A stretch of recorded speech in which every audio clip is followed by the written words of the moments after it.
Слава Україні! Хорошою людиною і мати бажання воювати за свободу України. Тоді ви можете приєднатися до Азову.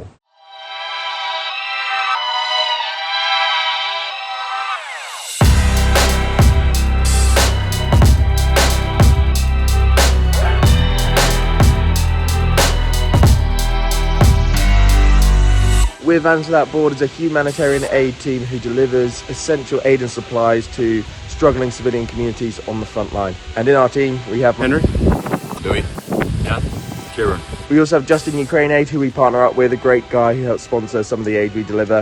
And a huge thanks to Brian and Matt for helping us drive over this trip.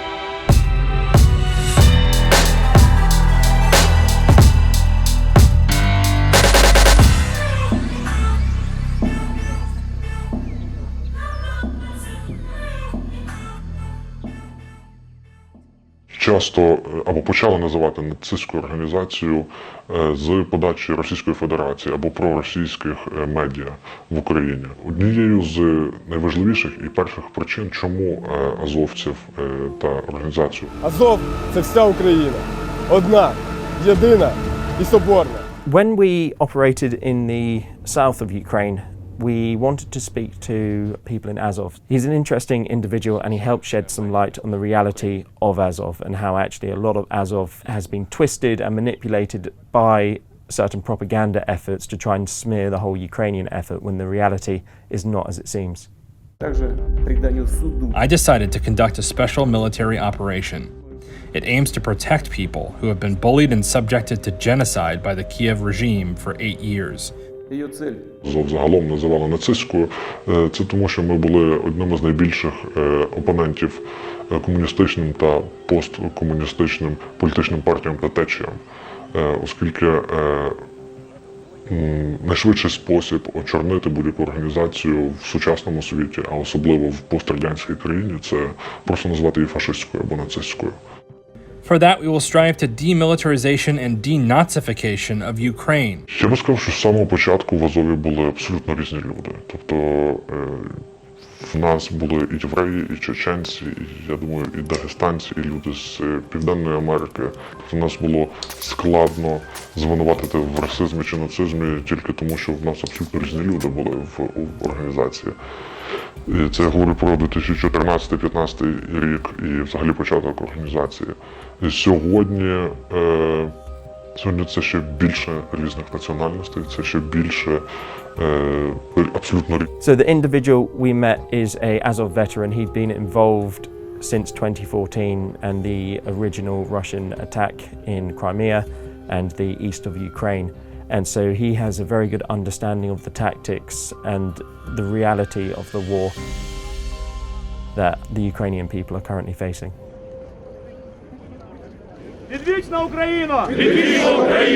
There's lots of different people in Azov, lots of very good people. I'm sure there's some not very nice people as well, and some of the myths around them might have elements of truth in there, but the reality is these are people whose homes are being destroyed by a much larger aggressive opponent, and these people have a deep hatred of Russia, and that spills out into what they do.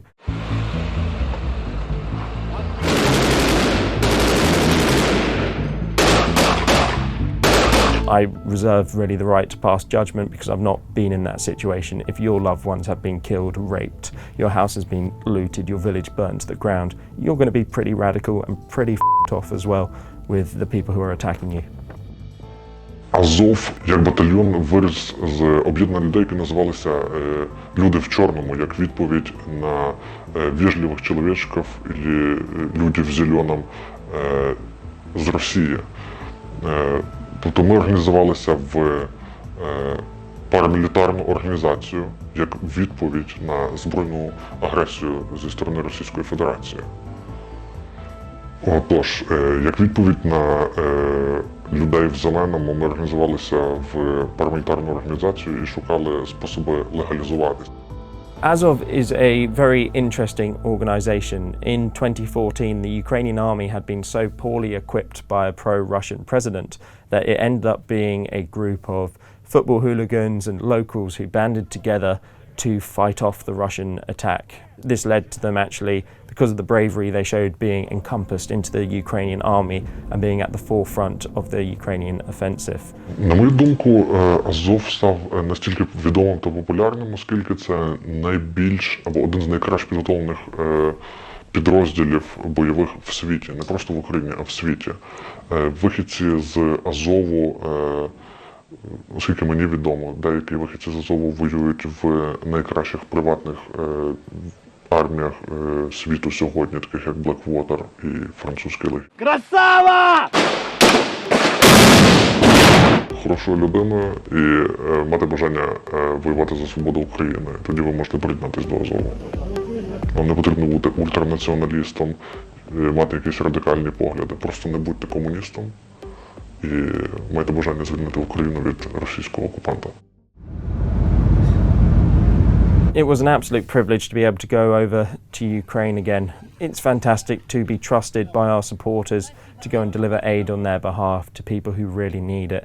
I get so frustrated when I see groups dropping off in Poland or by the Ukrainian border because it puts the burden of the aid on the Ukrainian people and it doesn't get to those who are in need. So we just dropped off toys and supplies to a group that supports children with Down syndrome and other disabilities.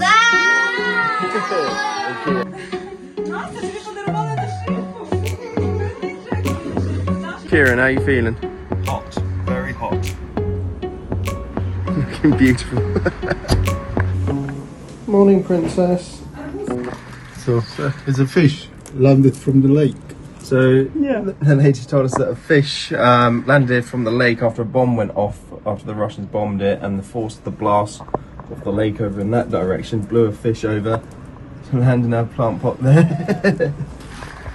Those at the front lines, those who literally have nothing, people don't have electricity, they use wells because they don't have running water, they don't have toilets, they don't have shops, they don't really use money, they survive on what they can grow in their gardens. So anything we can do to make these people's lives easier, it's our mission. So a lot of the refugees have moved from the front to Poltava as it's safer but still gets the odd rocket and drone attack.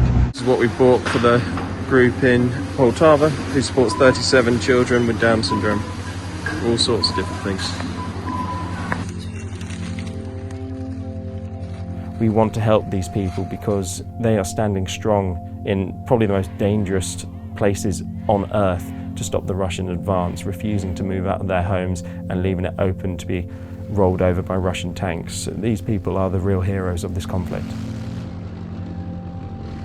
Part of what we do when we prepare to go out to the villages is we visit a local supermarket to inject cash into the local economy. All of the food we distribute is bought locally in Ukraine, keeps our carbon footprint down as well for the green viewers. But the aim is to try and find the best food at the most economical price that we can bag up and distribute to people. So these people don't have access to shops. It's not like the cities where there's plenty of shops. They live out in the countryside, maybe 40-50 minutes drive away from shops, and they have no vehicles or no money for fuel. So we bring the food to them. Oh mate, I f***ed that up.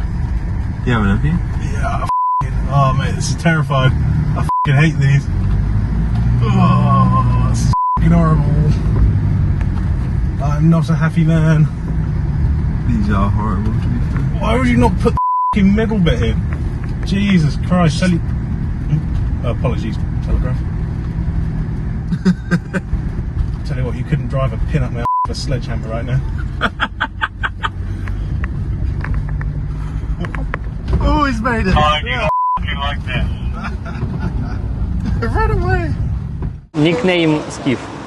So Skiv is a great guy. We've known him since last September and he's part of a unit that operates all across Ukraine. He tells us he's just a driver, but we think maybe he's a little bit more involved than that. But he's a fantastic guy, very well connected, and we've seen some of the great work that his unit does, and we do a lot to try and help them. В українській армії я захищаю свою країну від російської агресії. Насправді британці дуже потужно допомагають нашій армії. І хочу ще раз подякувати британцям за цю потужну допомогу, тому що вона дуже, справді дуже потужна. and they do a lot of actually helping us go out into areas which normal humanitarian groups aren't allowed to access. They're restricted military areas, but Skiv and his unit will give us an escort to go in there and make sure that people in need get the supplies that they deserve to survive. Наступ на Запоріжжя дуже складно зараз іде, тому що, на жаль, за цей час противник дуже потужно побудував захисну ламку і дуже велике мінування, дуже багато мін, і це значно порушує швидкість просування на цьому напрямку. На жаль, у нас є машини для дистанційного розмінування, але їх не вистачає. Після війни буде велика проблема – це залишки мінних загороджень і залишки від використання касетної зброї, котру росіяни використовують дуже потужно ще з самого початку вторгнення. So I'm very excited to announce that we have our team engineer Henry Staples. So Henry I've known from the age of 4. We went to school together. He's going to be taking over our operations in Ukraine. So I'm sure you'll all be glad at home. You won't have to listen to me anymore. You'll be seeing someone new presenting the Vans Without Borders content and delivering the aid. I'll still be working behind the scenes with the logistics and the fundraising, but Henry will be the man on the ground to ensure that the aid continues to go to the right people in Ukraine. Due to the nature of the work we do, our budgets are quite tight, so some of the vehicles we buy are probably a little bit past their best. One of our Ford Rangers, for instance, when we were coming out of Kyiv just before curfew, the skipped timing. Sounds like you had a sort of the band Stomp were doing a performance underneath the bonnet, and we had to sort of make a call where there was an air raid and we had to get out of Kyiv, that we had to drive it as long as we could to get out of Kyiv and away from this air raid. So we've had to leave Kyiv, and our engine sounds like this. Can't go back to Kyiv because air raid sirens. So we're pushing on, going 40 miles an hour on the motorway. That resulted in us all having to have a bit of a cuddle in the Ford Ranger, all 4 of us in a petrol station about 10 miles outside of Kyiv. So last night the car broke down while we were on the motorway. Ended up luckily finding a petrol station to pull into as it was on its last legs. So we've been here for 12-14 hours now. I had to sleep in the back of the car. Henry had to sleep in the back of it, which is quite funny but was quite depressing. But this is unfortunately the reality. We don't get millions of pounds in funding like the big charities. We can't afford brand new Land Rovers or armoured Jeeps to whiz around in and have a million mechanics to come and fix it. We're reliant on the funding we can raise, which gets older vehicles which tend to break down. It's frustrating, it is quite dangerous as well, but ultimately that's part and parcel of the role. And luckily we have a very good mechanic, Henry, and Jan turned out to be quite good as well, but unfortunately this one is fairly fucked. I got involved in Vans Without Borders right at the start. Jack, interestingly enough, who doesn't have a driving licence, asked me to find him a van.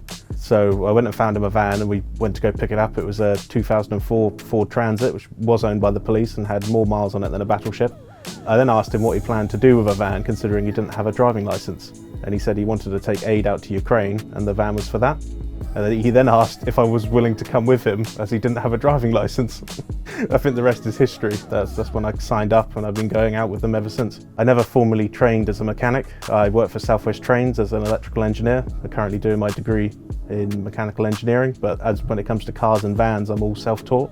So it's a bit like the Royal Navy advert in reverse, where if you can fix a bicycle, you can fix a car, but it's more if you can fix a train, you can fix a car. Due to the age of all our vehicles, having a sort of MacGyver-y skill set is quite good. I'm also really impressed with the Ukrainians and their ability to keep things running.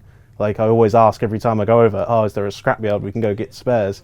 And they don't really seem to understand me, because things in Ukraine are basically used until they literally fall apart. There's no scrapyards where things are just a little bit past their best and they're sort of left. They just keep everything going. Of course, the road qualities in Ukraine really affect our vehicles, so we get a lot of suspension problems. In one of our previous episodes, the bridge collapsed under one of our Isuzus, which bent a wishbone. We get a lot of damage to our vehicles due to such incidences. Not necessarily bridges, but just the poor quality of roads, because they weren't brilliant at the start of the war. Now Russia spent a whole year blowing them up further. So the quality of the roads are pretty poor. Of course, the lack of Jack's presence is going to be noticed when we're out in Ukraine. He's a big character of the team, definitely good for morale, but I feel confident that we'll be able to carry on the Vans Without Borders effort to help Ukraine. Is there anything about Jack you're not going to miss? Ooh. Well, yeah, I was going to say, yeah. His insistence of wearing snow boots in the summer, that won't be missed. As you can imagine, if you're sharing a van with someone, quite close quarters, you kind of end up smelling your friends quite a lot. So snow boots in 37-degree heat, probably something I'm not going to miss. One of the reasons I got involved with Vans Without Borders was seeing sort of newsreels of people having to flee their homes or losing loved ones. And when you go over there, it really hits you. This last time we had a really good translator with us. So he just told us not to go down there, left or right, and get shot. So. We were in villages near the front. Even we met a family whose house had been hit overnight, and the mum was there in a dressing gown and sliders. I think the daughter was running around in some Christmas costume which had been left in like the boot of the car. And we then found out that they had no clothes, because of course everything had burnt in their house. Someone's just blasted this house to pieces. It looks like Swiss cheese, it's horrific. So we all had to sort of rummage through our bags and find these sort of odds and ends to give them sort of a t-shirt, a pair of jeans, a pair of boxers, some socks. Of course, they couldn't just go around in like dressing gowns and sliders, and what I'm pretty sure was an elf costume.